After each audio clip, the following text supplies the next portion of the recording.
बिस्मिल्लाहिर्रहमानिर्रहीम। नाजरीन, hit story के साथ मैं शमशाद मांगट्स। नाजरीन, सीडीए के हवाले से आज दो बड़े अहम इश्यूज़ हैं। एक तो जाली डिग्री के हवाले से हमने पहले भी प्रोग्राम किया था कि नए जो चेयरमैन आए हैं उनके लिए जाली डिग्री वालों को गीची से पकड़ना बड़ा अहम चैलेंज है, अहम इशू है, चूँकि जाली डिग्री वालों को आप पकड़ेंगे तो इदारा आगे तरक्की करेगा। और दूसरा, कुछ लोग ऐसे हैं जो सीडीए में से जा चुके हैं लेकिन पेट्रोल के कार्ड अब भी उनके पास हैं, सीडीए के खाते से पेट्रोल इस्तेमाल हो रहा है। स्टूडियो में मेरे साथ मौजूद हैं जनाब सरवर संधू साहब। सरवर संधू साहब किसी तारफ़ के मुताज नहीं हैं, अब तो खैर वो डॉक्टर हैं, डॉक्टर गुलाम सरवर संधू साहब, और टाउन प्लानिंग के हवाले से उनका कोई सानी नहीं है। डॉक्टर साहब, ये बताइएगा कि जाली डिग्री के हवाले से तो पहले हम बात करेंगे कि जाली डिग्रियों में बेशुमार लोग हैं जो भर्ती हुए सियासी बुनियादों पे, चूँकि ज़्यादा भर्तियाँ, ज़्यादा सत्यानाश जो है सीडीए का सियासी बुनियादों पे हुआ है। फिर चलें, कोई बंदा मेरिट पे हो, उसकी डिग्री तो असल होनी चाहिए। जाली डिग्री जो कहीं से पकड़ के ले आया जाली डिग्री, उसको भर्ती कर लिया गया। इस चैलेंज से कैसे निपटेंगे जनाब चेयरमैन साहब? थैंक यू मांगट साहब। सबसे पहले तो मैं आपको खुशखबरी सुनाऊं जी कि मोहम्मद अली रंधावा साहब ने चार्ज ले लिया चेयरमैन सीडीए का। जी ये हमने पहले कहा था कि जी मुबारक हो लोगों को, तो उस वक्त थोड़ा सा था कि पता नहीं आ रहा है कि नहीं आ रहा है। दूसरी मुबारक आपको देता हूँ इस हवाले से कि एक बंदे ने जिक्र किया कि जी देखें, जिसने ये जाली डिग्री वाला इशू उठाया था ना, उनका हमने सीडीए में एंट्री बैन कर दी है।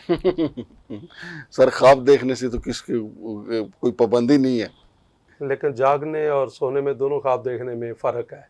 आजकल जागने में ख्वाब देखने वाले को पागल कहते हैं। हाँ जी, सही। तो लिहाजा पागलों की तादाद काफ़ी है आजकल, चूंकि गर्मी आ गई ना सर जी, कैलूले का भी टाइम होता है, हो सकता है उन्होंने कुर्सी पे सोए सोए को ख्वाब देखा कि शमशाद मांगट पे पाबंदी लग गई। अब देखें, बात हम पिछले 2 प्रोग्राम में की कि चेयरमैन साहब के लिए चैलेंज क्या है। हाँ जी, देखिए, हम तो मामलात को सिर्फ क्रिटिसाइज नहीं करते, हल भी देते हैं। हाँ, और बताते भी हैं इनकी अहमियत क्या है। तो इसी तरह जाली डिग्री जो है, इसको हम किसी एक बंदे पे नहीं है, ये तो एज ए स्कैंडल हम इसको देख रहे हैं और ये पूरा सब्जेक्ट के तौर पे हमने इसको देखना है। बिल्कुल सही बात। अब बात ये है कि इसको हम बार बार इसलिए टेकअप कर रहे हैं कि इसकी वजह से अदारे की एफिशिएंसी, शहर की एफिशिएंसी, शहर की डेवलपमेंट और इकोनॉमी, ये सारी चीजें अपने में जुड़ी हुई हैं। और सबसे अहम कि इस शहर के लोगों का जो मफाद है वो इसके साथ जुड़ा हुआ है। बिल्कुल सही बात। तो मेरे भाई, जहां तक जाली डिग्री की बात है, मैंने उस दिन भी इसकी 3 डायमेंशन थी। एक था जाली डिग्री, एक था कि सीटें एडवर्टाइज ही नहीं हुई, एक है कि किसी क्राइटेरिया को मद्देनजर ही नहीं रखा गया और भर्ती कर लिए। जैसे कि जी पैरा बना कि जनाब इसकी तो क्वालिफिकेशन नहीं थी जो एडवर्टाइज हुई थी। ये सफदर अली शाह जिसने पैरा ही गायब करा दिया था बीच में से। मिल गया पैरा सर जी? हाँ जी, मिल गया। ये हमारी स्क्रीन पे आप देख रहे होंगे, पैरा मिल गया। ओके। और लेकिन ये एक आदमी नहीं है। सही है। बहुत सारे ऐसे लोग हैं जिनकी बहुत सारी डिग्रियां, किसी की मेडिकल की है, किसी की स्टैटिस्टिक्स की, बहुत सारी डिग्रियां जिनकी वेरिफिकेशन की सीडीए ने ज़रूरत महसूस ही नहीं की इससे आगे कि सिर्फ एक लेटर लिखा जाए। लेकिन सबसे बड़ी बात है कि उनको लगा ऐसी पोजीशन पे दिया गया है जिधर अदारे का टोटल स्टेक जो है ना, वो आप समझें कि एट होल्ड है। हाँ, एट होल्ड में उसको इसलिए कह रहा हूँ कि जब सही जगह पे सही बंदा नहीं है, यानी कभी कैरियर प्लानिंग, कभी DGHRD, कभी आप उसको DG एडमिन, एक बंदे की बात नहीं, मतलब जैसे एक तो डिग्री की बात हो गई। हाँ जी। दूसरी बात जो सबसे अहम है कि 5 सीटें अनाउंस होती हैं, 14 बंदे अपॉइंट हो जाते हैं। ला की डिग्री, ला की उसमें पोस्ट कोई नहीं है, आप AD ला बंदे को भर्ती कर लेते हैं। और इस वक्त तो फिर ला से छोड़ के वो कभी एडमिन लग जाता है, कभी HR लग जाता है, कभी वो 1 विडो लग जाता है। बड़ा जुल्म है। आप देखें ना संधू साहब, ये जो 3rd डिवीजन पे ये भर्ती हुए थे जनाब सफदर अली शाह साहब, इनके बारे में ऑडिट पैरे में ये कहा गया कि जनाब इनसे सारी मरात वापस ले ली जाएं, इनकी तकर्री गैर कानूनी है। इस वक्त इनके पास 2 ओहदे हैं। ये सीडीए की बदकिस्मती कह लें, कौमी हमारी बदकिस्मती कह लें, इस वक्त 2 ओहदे हैं। ये DG विजिलेंस भी हैं और सेक्रेटरी सीडीए बोर्ड भी हैं। चूँकि सेक्रेटरी सीडीए बोर्ड वाला इन्होंने इसलिए ये जुगाड़ लगाया हुआ है, सीडीए बोर्ड का जब भी इजलास होता है उसका TADA वगैरह मिलता है। आप ये देखें कि एक तरफ तो हमारा ऑडिटर जनरल पाकिस्तान कहता है कि जी इस शख्स से सारी मुराद वापस ले लें, इनकी तकर्री दुरुस्त नहीं थी, लेकिन हमारा इदारा इतना बेबस है सीडीए, वो तकर्री वापस नहीं लेता, उसको 2 ओहदे दे देता है। और ये इस तरह के सफदर अली शाह साहब जैसे कई और केसेस भी हैं। तो संधू साहब, मैं तो ये कहता हूँ कि उल्लू बेचारा बदनाम है। हमारे यहाँ सारे दानश्वर कह देते हैं कि हर शाख पे उल्लू बैठा है, अंजाम गुलिस्तां क्या होगा। यार उल्लू तो चंगा भला सर जी, अक्लमंद होता है। हमारे यहाँ तो उल्लू से ज्यादा का काम आ गया है। उल्लू के पास डिग्री तो है ना कि वो उल्लू है, यहाँ डिग्री नहीं है लोगों के पास और वो जनाब उल्लू बन के बैठे हुए। यहाँ पे हर शाख पे दानश्वर बैठा है, जाली दानश्वर बैठा है और जाली डिग्री लेके बैठा हुआ है। अब इस चीज़ को हम सिर्फ अगर इस चीज़ को मुनासिब आदमी मुनासिब जगह पे, right man at the right place. एक मैं आपको बताऊं, और प्लानिंग का केस में I will not quote the name, लेकिन ये भी इसको निकलवा के देखें कि एक बंदा 2004 में अप्लाई करता है टाउन प्लानर के लिए, लेकिन उसकी एप्लीकेशन उसे 6 महीने पहले सीडीए में पड़ी हुई है, उसको ख्वाब आया था। तौबा। ठीक है सर। और जब आप ये कहते हैं ना कि I will not quote the name, वो निशाने पे जाके तीर लगता है। यकीन माने वो कहते हैं मैंने पता है मेरे बारे गल सी जी, वो खुद दस देंगे ने। ठीक है सर। अब आ गया आपके जैसे आपने दूसरी बात की कि जी लोग चूंकि आप बोर्ड मीटिंग में या बाकी मीटिंग्स में ऑनरेरिया बकायदा मिलता है और अच्छा खासा ज़्यादा मिलता है। बिल्कुल सही। तो उसके लिए मैं आपको बताऊं, दूसरी बात हमने पहले अपॉइंटमेंट्स की कि किसी के पास क्वालिफिकेशन नहीं है, किसी के पास लेंथ ऑफ एक्सपीरियंस नहीं, किसी के पास रेलेवेंट एक्सपीरियंस नहीं। फिर प्रमोशन भी उनको मिलती है बिफोर टाइम। प्रमोशन में लिख दिया जाता है कि जनाब जब सीट होगी तो फिर ये रेगुलर फॉर्मलाइज हो जाएगी, अदरवाइज प्रमोट कर दें इनको। लेकिन बहुत सारे लोग हैं जो प्रमोशन जिनकी ड्यू है उनको को पास नहीं बैठने देता। तो सर जी मेरे भाई अगली बात देखे, मैं आपको sorry to cut you Mangat साहब, और रेडियो ने तो इतना अंधेर मचा दिया है कि मैंने जिस एक साहब की बात की प्लानिंग में, उनकी जाली तो नहीं कहूँगा कि आउट ऑफ मेरिट, जब पोजीशन कोई नहीं थी उनकी प्रमोशन की एक मेंबर ने। अब वो मेंबर का उस सब्जेक्ट से तल्लक नहीं है, लेकिन उसको सब्जेक्ट की कमेटी में डाल दिया गया ताकि उसको 1.5 लाख रुपया हर मीटिंग का अलग से मिला करेगा। बहुत अच्छा। तो माशाअल्लाह यहाँ पे तो ये चीजें चले, तो मेरे भाई इसको एज सब्जेक्ट देखने की जरूरत है। चेयरमैन साहब देखेंगे डेफिनेटली, हमने पॉइंट आउट कर दिया कि जी किसी एक बंदे को ना करें। आप देखें सिंपल कि जब एडवर्टीजमेंट हुई है उसमें कोटा फॉलो हुआ, उसमें क्वालिफिकेशन फॉलो हुई, उसमें लेवल ऑफ क्वालिफिकेशन फॉलो हुआ, उसमें रेलेवेंट एक्सपीरियंस फॉलो हुआ and length of experience follow हुआ, जिसमें ये नहीं मुश्किल काम नहीं है, जिस मैटर ऑफ 10 डेज इसको किया जाए। फिर प्रमोशंस को मेरी रिक्वेस्ट है कि एटलीस्ट डिप्टी डायरेक्टर, डायरेक्टर की प्रमोशन को जरूर देखा जाए, सिंपली कि यार हमारी रिक्वायरमेंट क्या है, क्वालिफिकेशन की, length of experience, quota availability, और किस किस पे 10 से 15 दिन का काम है।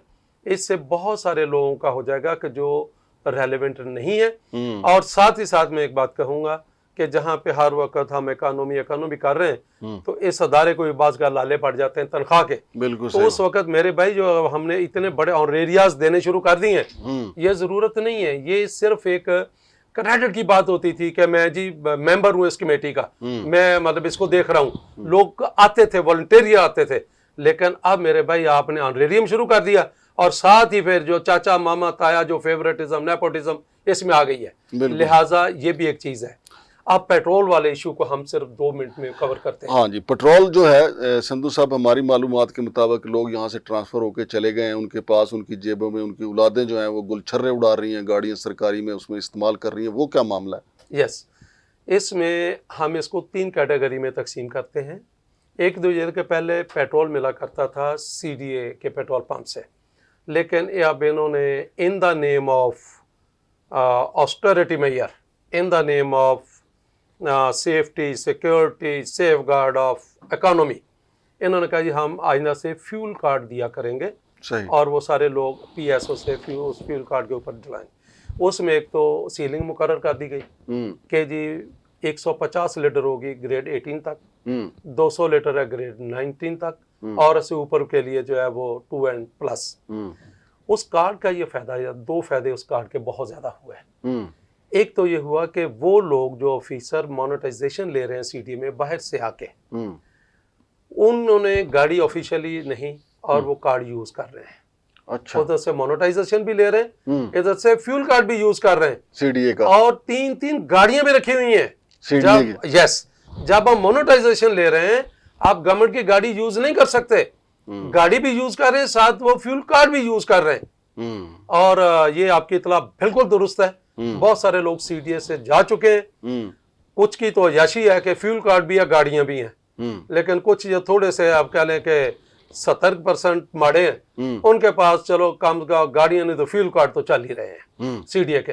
तो सीडीए के इकोनॉमी को सबसे बड़ा तेल तो हम ये खुद दे रहे हैं। एक और चीज में देखने की जरूरत है कि गाड़ियों को नवाजने के लिए जो सीडीए की कंडम गाड़ियां हैं या नहीं चल रही, उनके फ्यूल कार्ड भी अपनों को दे दिए जाते हैं, या जिस ऑफिसर को जाके खुश करना उसको फ्यूल कार्ड दे दिया जाता है। गाड़ियां बंद हैं, फ्यूल कार्ड माशाल्लाह बहुत पाबंदी के साथ चल रहे हैं। सही। अगली बात ये कि क्या एंटाइटलमेंट, उसने भी कहा था कि एंटाइटलमेंट देखने में कितना टाइम लगता है कि किस ऑफिसर की क्या एंटाइटलमेंट, फील्ड कार्ड चाहिए या नहीं चाहिए। बिल्कुल सही कहा। उसने जाना होता है मतलब मेंबर के ऑफिस से उठ के घर आइए तक, तो उसको डबल केबन है, उसको लैंड क्रूजर है, मतलब प्रेडो, खुदा के लिए यार बस करें।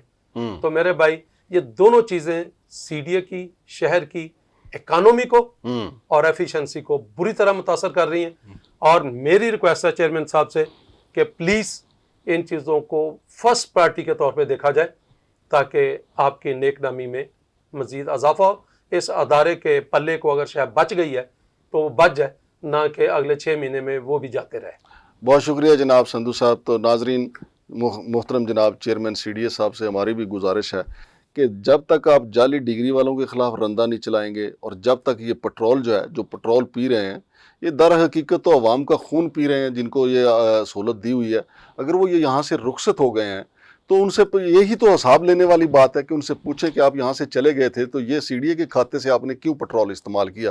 तो इससे यकीनी तौर पे संधू साहब बिल्कुल ठीक कह रहे हैं कि चेयरमैन साहब की नेकनामी में और इजाफा होगा। इश्यूज बहुत हैं, हम बार बार कई प्रोग्राम हम कर चुके हैं। अब 2 इश्यूज जो आज हमने जिक्र किया, ये जाली डिग्री वाला मामला पहले उठा था और उसकी रिपोर्ट तैयार पड़ी होगी, तो चेयरमैन साहब सिर्फ हुक्म करेंगे तो उनके सामने आ जाएगी कि किस किस का जाली डिग्री वाला है, FIA को बुलाएं और उनके हवाले कर दें। इसी तरीके से ये पेट्रोल वाला मामला है, चेयरमैन साहब एक रिपोर्ट मंगवाएं कि किसके घर 3-3 गाड़ियां हैं और कौन कौन जो है वो पेट्रोल जो है सीडीए के खाते से इस्तेमाल कर रहा है। दूध का दूध और पानी का पानी हो जाएगा, और जिन्होंने अब तक इस्तेमाल किया उनसे वापस भी लें, जिस तरह के ऑडिटर जनरल पाकिस्तान ने हुक्म दिया था कि सफदर अली शाह से मुराद वापस ली जाएं। इसी तरह चेयरमैन साहब भी हुक्म दे सकते हैं कि जिन्होंने सीडीए के खाते से नजायज़ तौर पे पेट्रोल इस्तेमाल किया उनसे सारा वापस भी लिया जाए और मामला FIA को दिया जाए ताकि पर्चा भी हो जाए। शमशाद मांगट और डॉक्टर गुलाम सरवर संधू साहब को इजाज़त दीजिए। अल्लाह हाफिज़।